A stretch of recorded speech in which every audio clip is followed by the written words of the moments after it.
বিসমিল্লাহির রহমানির রহিম। আমরা যে কিতাবটা পড়ব এর নাম হচ্ছে শামাইলুল মুহাম্মাদিয়াহ। এটা একটা আযীমুশ শান এবং মুবারক মাবরুক বরকতময় একটা কিতাব। আল্লাহর হাবিব সাল্লাল্লাহু আলাইহি সাল্লামের পুরা একটা সূরত, তার অবয়ব, তার আকৃতি, আল্লাহ হাবিবের চাল চলন, কথাবার্তা, রাসূলুল্লাহর খাবার দাবার, হুজুরের চাহনি, হুজুরের চোখ মোবারক, চক্ষুদয়, তার চুল মোবারক, হুজুর কিভাবে হাসতেন, হুজুরের হাসার সময় হুজুরের দাঁত মোবারক থেকে নূরগুলো কিভাবে বের হতো, আর তারপরে হুজুরের হাঁটার সময় কিভাবে হাঁটতেন, সামনের দিকে ঝুঁকে হাঁটতেন না একদম সোজা হয়ে হাঁটতেন, রাসূলুল্লাহর নামাজের অবস্থাটা কেমন ছিল, কিভাবে নামাজ পড়তেন, তারপরে রাসূলুল্লাহর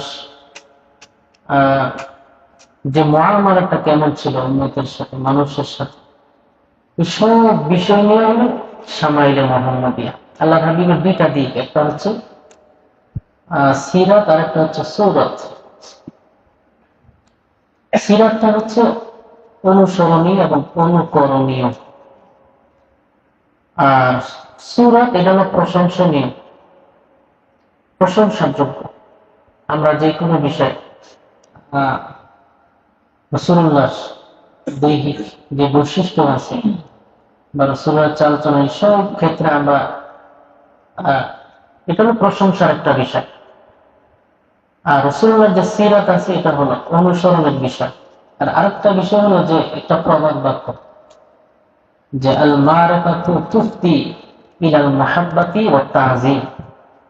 আপনি যদি ব্যক্তি সম্পর্কে না জানেন তাহলে ব্যক্তির প্রতি আপনার মহব্বত এটা পয়দা হবে না। এবং একটা কথা আছে না, আনজিলিন নাস আলা কদরি মানাজিলিহিম, ব্যক্তিকে তার পদমর্যাদা অনুযায়ী মূল্যায়ন করো। তো আপনি যদি ব্যক্তি সম্পর্কে না জানেন বা না বুঝেন, তার ব্যক্তি সম্পর্কে যদি ঘাটাঘাটি না করেন, তাহলে তার প্রতি যে আপনার একটা আলাদা কদর, মুহাব্বত এবং তাজিম, তাকে কতটুকু মূল্যায়ন করা আপনার দরকার, এটা আসবে না। এই জন্য আয়াতে তো আছে আতিউল্লাহ ওয়া আতিউর রাসূল, তোমরা আল্লাহ তাআলা এবং রাসূলের আনুগত্য করো। তো আমাদের জীবনের একদম সূচনা লগ্ন থেকে ইন্তেকাল পর্যন্ত আমাদের সবচেয়ে যিনি আরো অনুসরণীয় ব্যক্তিত্ব, তিনি হচ্ছেন রাসূলুল্লাহ সাল্লাল্লাহু আলাইহি ওয়াসাল্লাম। এখন আল্লাহ রাসূল যে আমাদের অনুসরণীয় ব্যক্তিত্ব, উনি যে আমাদের একজন মাদার, দিন থেকে শুরু করে দুনিয়া সব ক্ষেত্রে রাসূলুল্লাহ হচ্ছেন আমাদের আদর্শ, আইডল।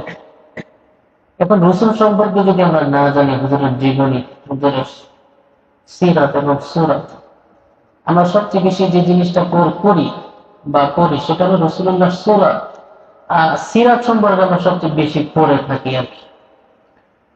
তো সিরাত এটা অনুসরণীয়, ঠিক আছে, কিন্তু ওই সিরাত অনুযায়ী আপনি যদি রাসূলুল্লাহর অনুসরণ করতে যান, তাহলে আরেকটু বেশি আপনাকে আগাইতে, সেটা রাসূলুল্লাহর যে সূরত, এটাকে একটু বেশি গুরুত্ব দিতে হবে। কারণ হলো যে আপনি যাকে কখনো দেখেন নাই, আপনি শুধু শুনছেন, তাহলে কিন্তু তার প্রতি একটু আগ্রহ তৈরি হবে, তার সম্পর্কে জানার বা তাকে একটু দেখার। তো রাসূলকে তো আমরা দেখি নাই, কিন্তু কোরআন এবং হাদিসের মধ্যে রাসূলুল্লাহ সম্পর্কে শুনছি এবং জানছি।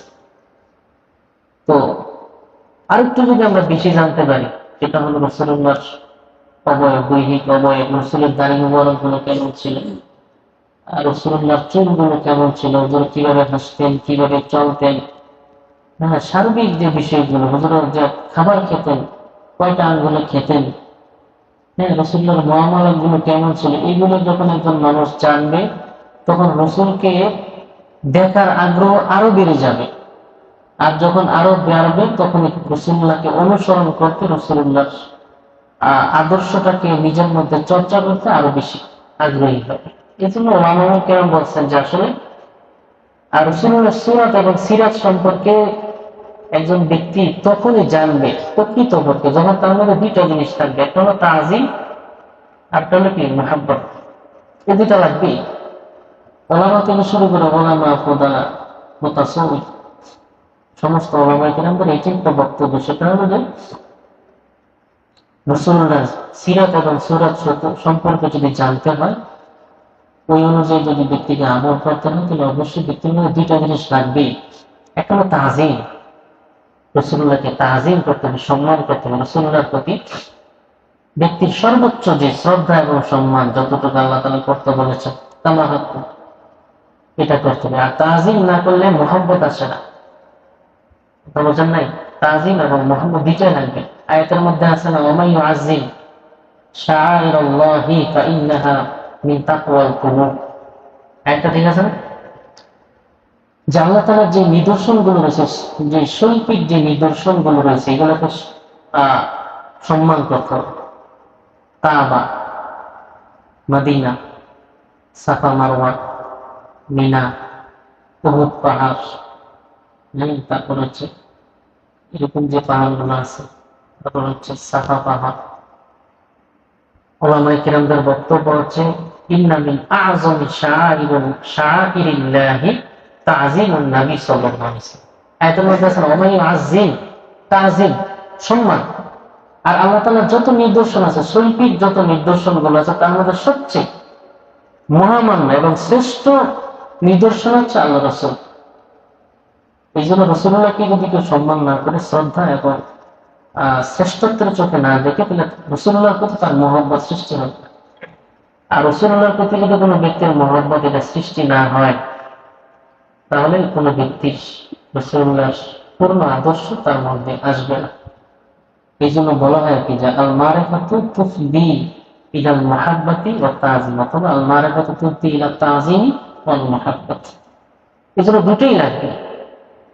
এই জন্য আমরা যে কিতাবটা পড়ব শামাইলে মুহাম্মাদিয়া, এই বইটা, এই কিতাবটা পড়ার মূল যে একটা অংশ, সেটা হচ্ছে রাসূলুল্লাহর প্রতি যেন আমাদের তাযিম, সম্মান এবং মহব্বতটা যেন আগের চেয়ে আরো বেড়ে যায়। রাসূলুল্লাহকে তো আমরা স্বপ্ন দেখার জন্য অনেক উদ্গ্রীব হয়ে থাকে। আল্লাহ রাসূলকে যদি একটু দেখতে পেতাম, সেটা জাগ্রত অবস্থায় হোক অথবা স্বপ্ন যুগে হোক, যেভাবেই হোক, যদি একটু দেখতে পেতাম, তাহলে মনের আবেগ এগুলো উজাড় করে হুজুরের সাথে কথা বলতে পারতাম, বা হুজুরকে একটু দেখলেও নিজের মধ্যে ঈমানী চেতনা একটু বৃদ্ধি পেত। রাসূলুল্লাহকে দেখতে পেলে মনে হতো যে আমার জন্য জাহান্নাম হারাম হয়ে গেছে, জান্নাত ওয়াজিব হয়ে গেছে, এটা মনে হতো।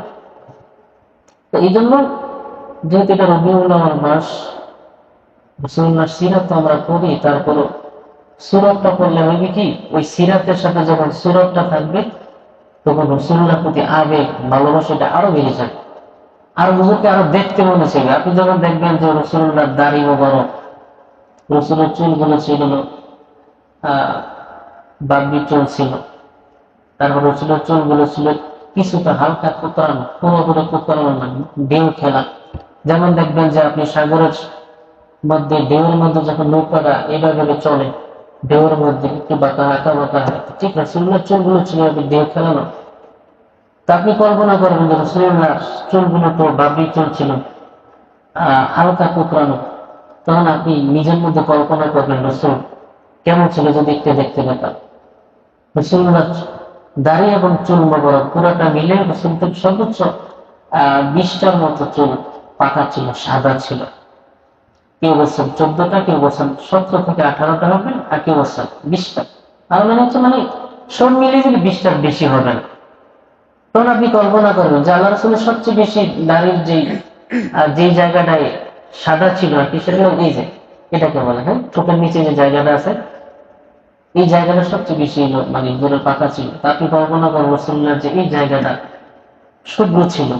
আসলে এই যে এই দুই পাশে যে এটাকে বলা সুদগই, দুইটাকে বলা সুদগই, এই দুই জায়গায় কিছু চুল মোবারক সাদা ছিল, আর দাড়ি মোবারক আর মাথার চুল। আপনি কল্পনা করেন রাসূলুল্লাহর চেহারার দিকে, মানে এমনিতে কল্পনায় আসবে যে আপনি যখন এই কিতাবটা পড়বেন, তখন আপনার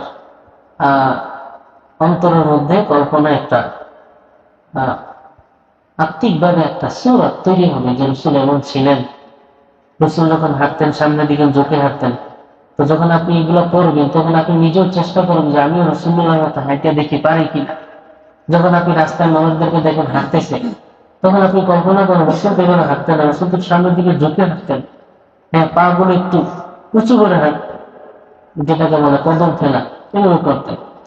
যখন আপনি খাবার খাইতে বসবেন তখন আপনার কাছে মনে হয় রসুল তো 3 আঙ্গুলে খাইতেন, আমি একটু চেষ্টা করে 2 কি 3 আঙ্গুলে খাই।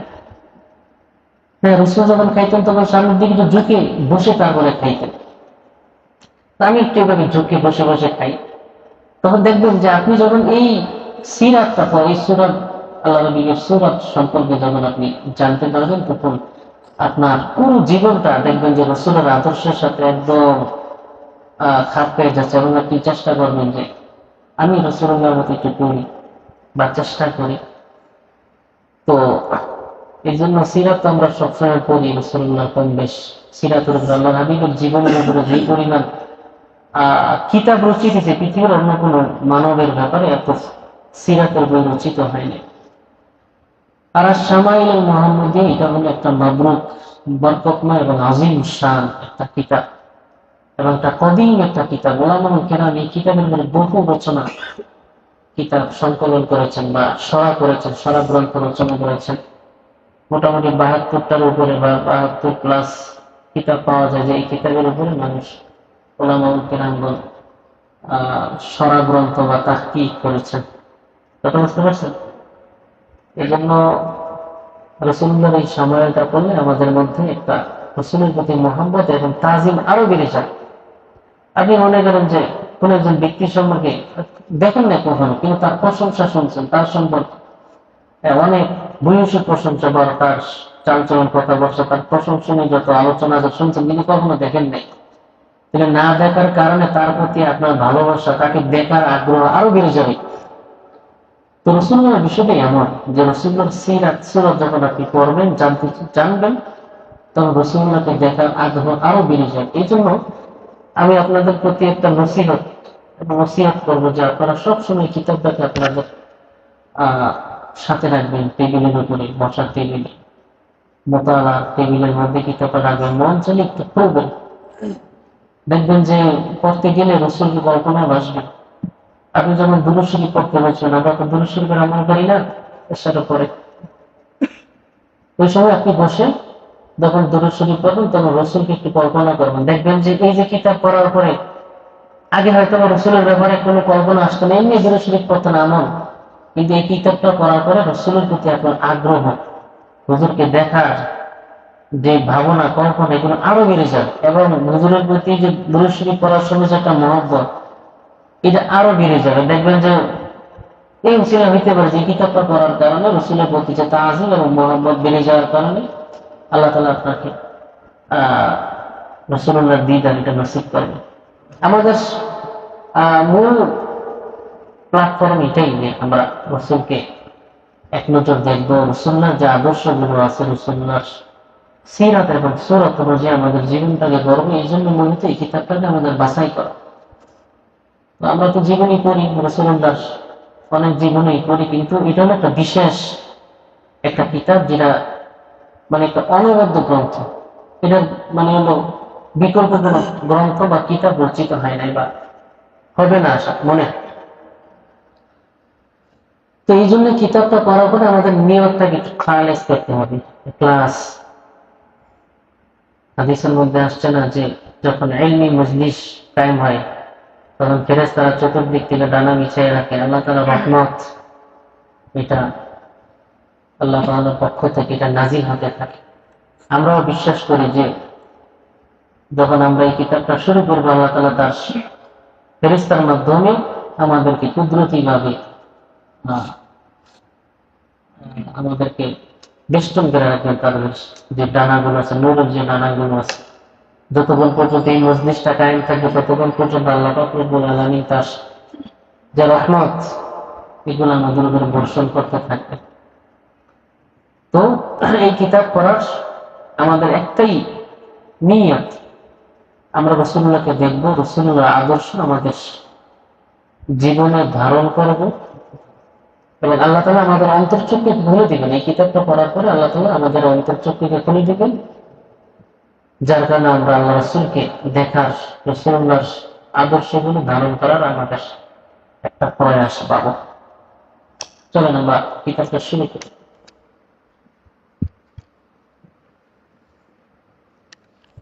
আউযু বিল্লাহি মিনাশ শাইতানির রাজীম। বিসমিল্লাহির রহমানির রহিম। এই কিতাবের যিনি মুসান্নিফ আবু ঈসা মুহাম্মদ ইবনে ঈসা আত-তিরমিজি রাহিমাহুল্লাহ, ইমাম বুখারীর একজন বিচক্ষণ একজন ছাত্র ছিলেন। মিন আবহারাতি তালামিজি ইমাম আল বুখারী রাহিমাহুল্লাহ। ইমাম বুখারী রাহিমাহুল্লাহ সবচেয়ে মাহির যিনি ছাত্র ছিলেন, ছাত্রদের মধ্যে ইমাম বুখারীর ছাত্রদের মধ্যে সবচেয়ে যোগ্য এবং মাহির ছাত্র ছিলেন ইমাম তিরমিজি রাহিমাহুল্লাহ। ইমাম তিরমিজির প্রশংসা করতে গিয়ে বলছেন যে আমি ইমাম তিরমিজি আমার কাছ থেকে যে পরিমাণ উপকার পাইছে তার চেয়ে বেশি আমি ইমাম তিরমিজি থেকে উপকার গ্রহণ করছি। আমার মানে অনেক উস্তাদ ছাত্রের ব্যাপারে প্রশংসা করতেছে যে অর্থাৎ ছাত্র থেকে আমি যে পরিমাণ ইস্তেফাদা গ্রহণ করছি, এই পরিমাণ ইস্তেফাদা ইমাম তিরমিজি আমার থেকে গ্রহণ করে নাই। তাহলে বোঝা গেল যে এই যে আমরা বলেছি শরফুল মাকামে শরফুল মাকিন, কথা বোঝেন নাই? ব্যক্তির কারণে জায়গার মর্যাদা কি হয়ে যায়, বেড়ে যায়। আবার শরফুল মাকিনি শরফুল মাকান, আবার মাকানের কারণে ব্যক্তির মর্যাদা কি হয়ে যায়। তাহলে জায়গার কারণে ব্যক্তির মর্যাদা বাড়ে, আবার ব্যক্তির কারণে জায়গার মর্যাদা বাড়ে। তাহলে এই যে ব্যক্তি ইমাম তিরমিজি রাহিমাহুল্লাহ, ইমাম বুখারীর একজন সবচেয়ে গ্রহণযোগ্য এবং পছন্দনীয় ছাত্র এবং মাহের ছাত্র ছিলেন ইমাম তিরমিজি। আর তার কিতাব হল শামাইল মুহাম্মাদিয়া। চলেন, বিসমিল্লাহির রহমানির রহিম। প্রত্যেক মুসান্নিফ যারা কিতাব লিখেন তাদের প্রত্যেকেরই একটা একটা উসুল থাকে, তর্জ থাকে যে ওনারা বিসমিল্লাহ দিয়ে কিতাবটাকে শুরু করেন। এটা তো মুস্তাহাব একটা আমল উলামায়ে কিরামদের, যে কোনো কাজে বিসমিল্লাহ দিয়ে শুরু করা। শুধু বিসমিল্লাহ না, যেই কাজে ইসমে আযম আল্লাহ শব্দটা ছিল ইসমে আযম, এটা একটা মোবারক একটা নাম, একটা মোবারক শব্দ। এই জন্য উলামায়ে কিরামদের একটা উসুল হলো যে তারা যে কোনো কাজ করতে বিসমিল্লাহ দিয়ে কাজটাকে শুরু করে। এই জন্য মুসান্নিফ নিজেও তার কিতাব শুরু করলে বিসমিল্লাহ দিয়েই তার কিতাবটাকে শুরু করছে। আল্লাহু রাব্বি। চলেন, বিসমিল্লাহির রহমানির রহিম। আল্লাহুম্মা সাল্লি আলা সাইয়্যিদিনা ওয়া নাবিয়িনা ওয়া শাফিঈনা ওয়া হাবিবিনা ওয়া মাওলানা মুহাম্মদ সাল্লাল্লাহু আলাইহি ওয়া আলা আলিহি ওয়া আসহাবিহি ওয়া বারাকা ওয়া সাল্লাম। কিতাব পড়ছেন? 10 পৃষ্ঠা, 10 নম্বর পৃষ্ঠা পেয়েছেন না? আলহামদুলিল্লাহ ওয়া সালামুন আলা ইবাদিহিল্লাযীনা ইসতাফা। قال الشيخ الحافظ أبو عيسى محمد بن عيسى ابن الثورة الترمذي رحمه الله। আলহামদুলিল্লাহ, সমস্ত প্রশংসা আল্লাহ পাক রব্বুল আলামিনের। আসসালামু আলা ইবাদিহিল্লাযীনা ইসতাফা, এবং সালাম শান্তি বর্ষিত হোক আলা ইবাদিহিল্লাযীনা ইসতাফা, আল্লাহ তাআলা ওই সমস্ত বান্দাদের উপর আল্লাহ তাআলা যিনি ওই বান্দাদেরকে বিশেষভাবে তিনি বাছাই করেছেন। ইসতাফা মানে কি? বাছাই করা, নির্বাচন করা। আচ্ছা, ক্বালা শাইখুল হাফেজ আবু ঈসা মুহাম্মদ ইবনে ঈসা ইবনে সাওরা আত-তিরমিজি, অর্থাৎ ইমাম তিরমিজি রাহিমাহুল্লাহ, এটা তার একটা লক্ষ্য। উনি বলছেন যে বাবুন মা জাআ ফি খালকি রাসূলিল্লাহ সাল্লাল্লাহু আলাইহি ওয়াসাল্লাম, আল্লাহর হাবিবের যে সৃষ্টির দৈহিক অবয়ব সম্পর্কিত অধ্যায়। তিনটা শব্দ, একটা হচ্ছে খালকুন, একটা হচ্ছে খুলুকুন, আর একটা হচ্ছে খিলকতুন। খালকুন, খুলুকুন, খিলকতুন। খুলুক মানে কি? চরিত্র। খুলুক এটার সম্পর্ক হচ্ছে ব্যক্তির আভ্যন্তরীণ একটা বিষয়। আল খুলুক বিমান আল বাতিন। খিলকাত এটা হচ্ছে জাহির, ব্যক্তির বাহ্যিক অবস্থাকে বলা হয় খিলকাত, সৃষ্টিগত বৈশিষ্ট্য। আর খুলুক মানে চারিত্রিক বৈশিষ্ট্য। এই জন্য যে খালক মানে রাসূলুল্লাহ যে সৃষ্টি অথবা তার যে দৈহিক অবয়ব গুলো আছে এইগুলা। আর খুলুক মানে কি? চরিত্র, স্বভাব। এটা দুই ভাবে প্রকাশিত হয়, একটা হচ্ছে ব্যক্তির জবানের মাধ্যমে, আর একটা তার চেহারার মাধ্যমে। তো বাবুল মা জাআ ফি খালকি রাসূলিল্লাহ সাল্লাল্লাহু আলাইহি ওয়াসাল্লাম, আল্লাহর হাবিব সাল্লাল্লাহু আলাইহি ওয়াসাল্লামের দৈহিক অবয়ব বা সৃষ্টিগত যে বৈশিষ্ট্য এই সম্পর্কিত অধ্যায়। এক নম্বর হাদিস, আখবারানা আবু রাজাইন কুতাইবাহ ইবনে সাঈদ আন মালিক ইবনে আনাস আন রাবিআহ ইবনে আবি আব্দুর রহমান আন আনাস ইবনে মালিক রাদিয়াল্লাহু তাআলা আনহু আন্নাহু সামিআহু ইয়াকুলু কানা রাসূলুল্লাহ সাল্লাল্লাহু আলাইহি ওয়াসাল্লাম লাইসা বিত-তাওয়িল আল-বাইনি ওয়ালা বিল-কাসিরি ওয়ালা বিল-আবয়াদিল আমহাতি। আচ্ছা, হাদিসের যে শব্দগুলো আছে এগুলো আসলে একটু বিভূত এবং কঠিন, কিন্তু অর্থগুলো বুঝলে আবার পড়তে মজা।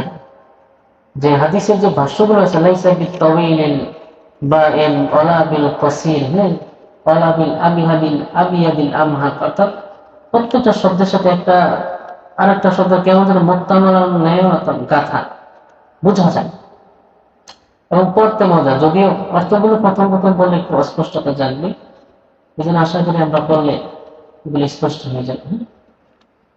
তো এই যে আন রাবিআহ ইবনে আবি আব্দুর রহমান, ওনার থেকে বর্ণিত, উনি আনাস রাদিয়াল্লাহু তাআলা থেকে বর্ণনা করেছেন। উনি আনাস থেকে শুনেছে যে আন্নাহু সামিআহু, আন্নাহু ইনি হচ্ছেন যে ওই যে রাবিআহ ইবনে আবি আব্দুর রহমান, উনি শুনেছেন। সামিআহু, এই সামিআর ফাইল হচ্ছে রাবিআহ ইবনে আব্দুর রহমান, আর হুয়ের মর্যাদা হচ্ছে কি আনাস ইবনে মালিক।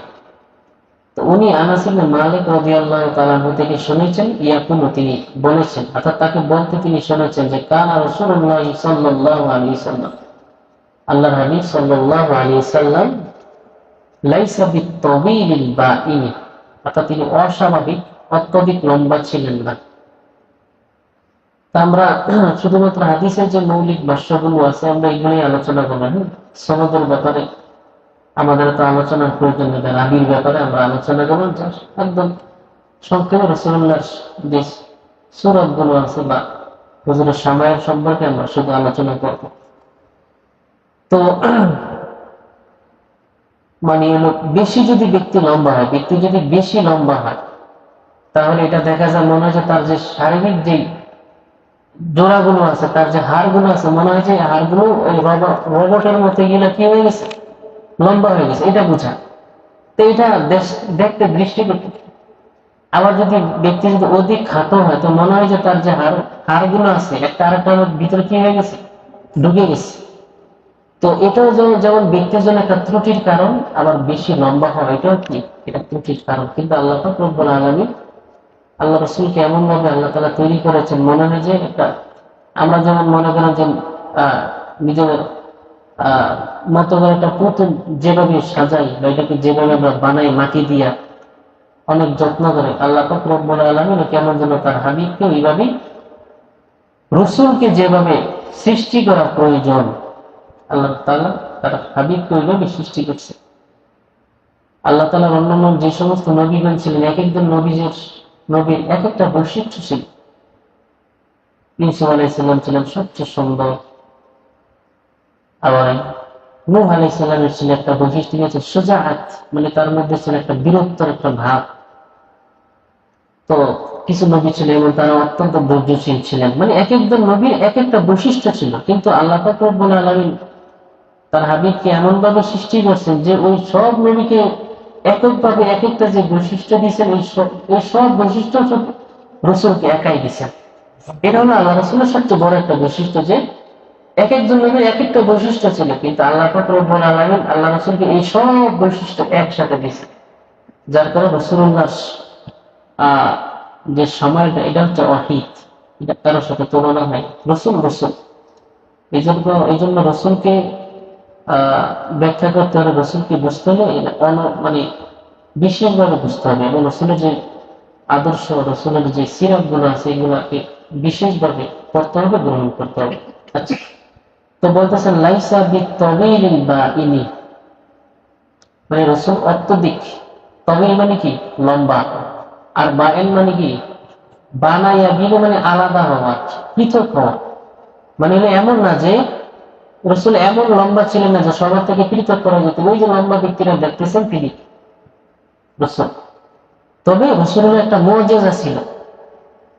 আল্লাহ রসুলের সমস্ত কাজগুলো একটা কেমন যেন মুআজিজার মতো, যে রসুল যখন দুজন ব্যক্তির সাথে হাঁটতেন তখন ব্যক্তি রসুলের চেয়ে লম্বা হইলেও কিন্তু রসুলের একটা মুআজিজা ছিল, দেখতে রসুলকে একটু লম্বা বোঝাতো। হ্যাঁ, তো লাইসা বিত তাওয়িল বায়েন, তাওয়িল মানে হচ্ছে লম্বা, বায়েন মানে কি, মানে অত্যধিক, মানে হলো একদম এমন লম্বা নয় যে অন্যদের থেকে রসুলকে আলাদা করা যায়। তবে এটা তার উদ্দেশ্য ছিল বেশি লম্বা না, তবে কিছুটা লম্বা ছিল, তুলনামূলক লম্বা, কিন্তু অত্যধিক লম্বা না, যে লম্বার কারণে একজন এটা একটা আইব হয়ে যায় ব্যক্তির জন্য।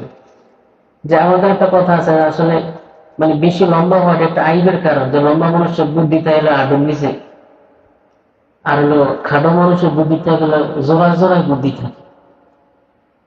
তো এটা একটা আইব, খাটো হওয়া এটা যেমন একটা আইব, লম্বা হওয়া এটাও এক ধরনের আইব।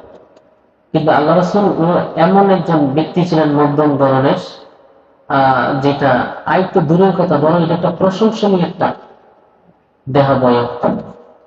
লাইসা বিত্তাবিল বাইন, আল্লাহর হাবিব সাল্লাল্লাহু আলাইহি ওয়াসাল্লাম কি ছিলেন না, অত্যধিক লম্বা ছিলেন না, যার কারণে হুজুরের যে অন্যদের থেকে তাকে পৃথক করা যেত। তবে হুজুরের একটা মুআজিজা ছিল যে যখন হুজুর মজলিসের মধ্যে বসতেন, একজন ব্যক্তি যত দূর থেকেই রসুলের দিকে তাকাত না কেন, যদি রসুলের মজলিসের মধ্যখানে বসতেন দূর থেকে রসুলকে দেখা যেত, অন্যদের থেকে একটু উঁচু মনে হতো।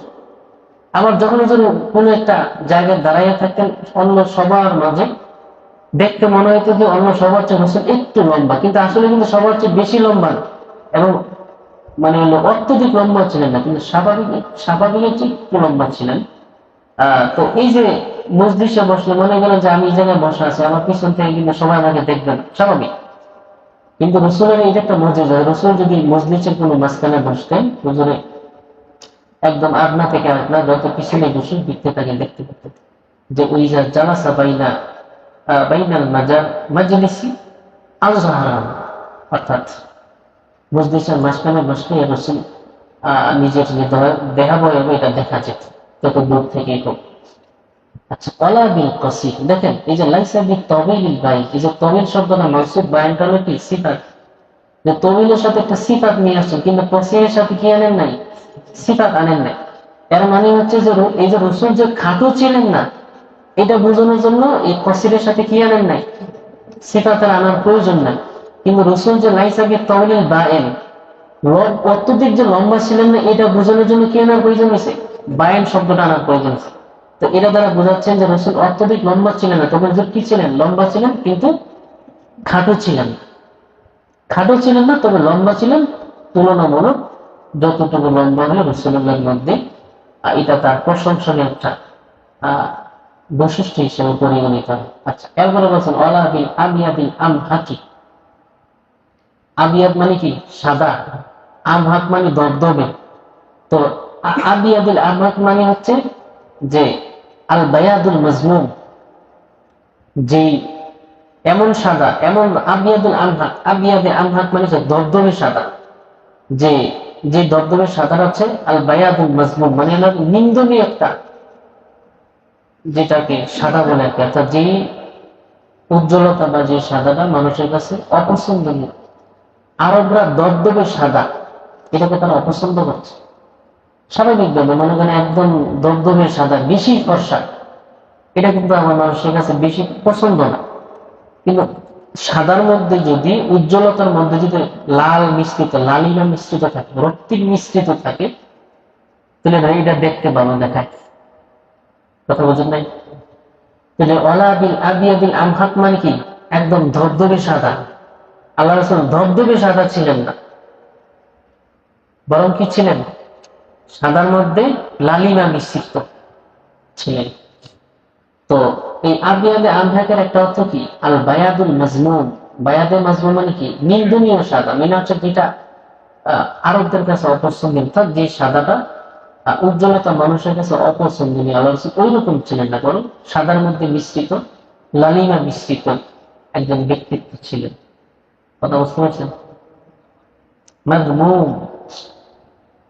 আচ্ছা, এরপর হচ্ছেন ওয়ালা বিল আদামি,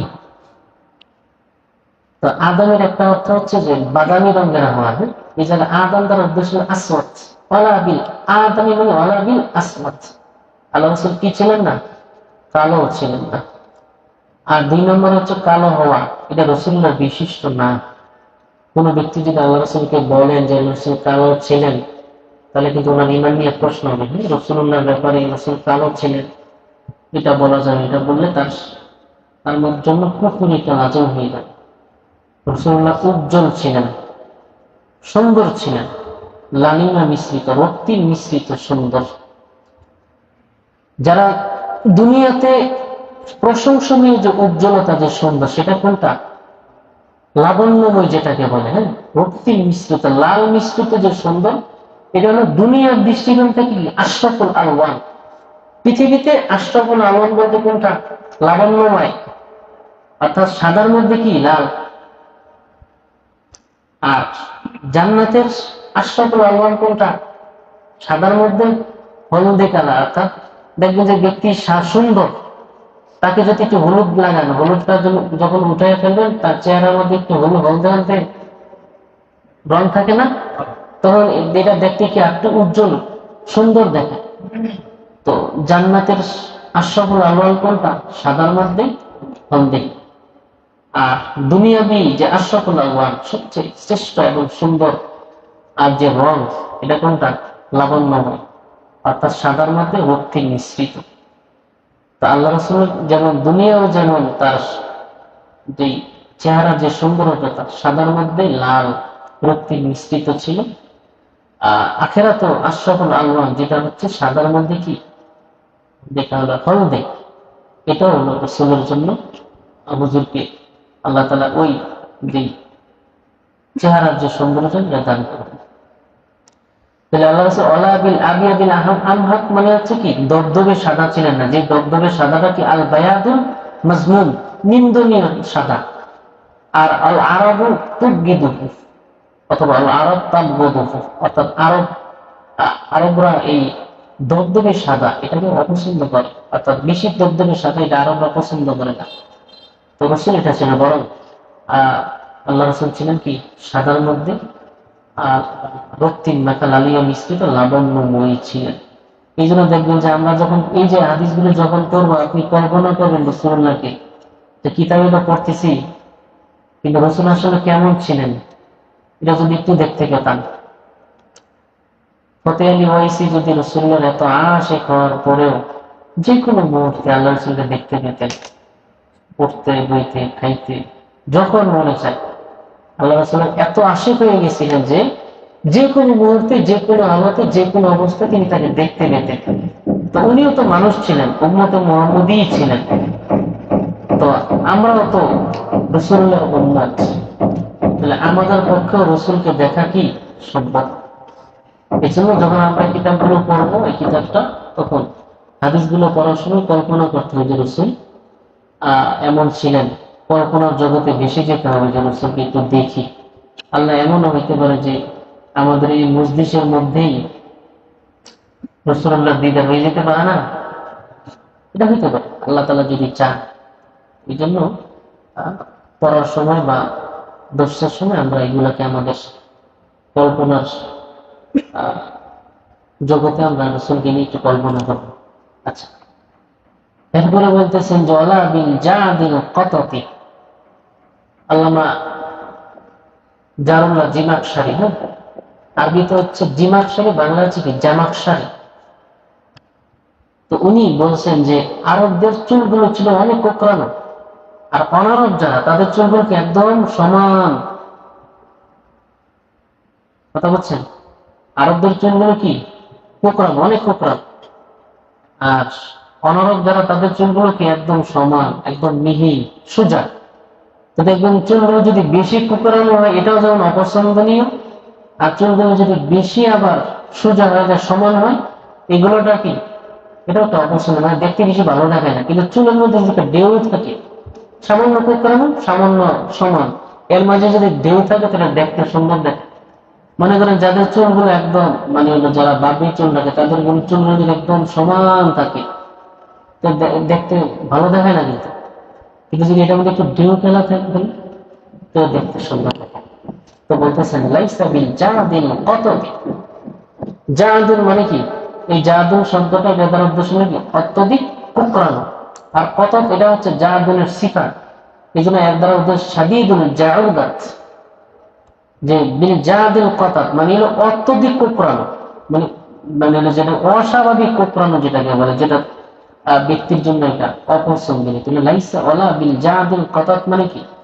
অত্যধিক কুকরানো, অর্থাৎ শাদীদুল জাউদাত, অত্যধিক জাদুল কতব মানে হচ্ছে শাদীদুল জাউদাত, মানে অত্যধিক কুকরানো ছিল না আল্লাহ রাসূলের চুলগুলো।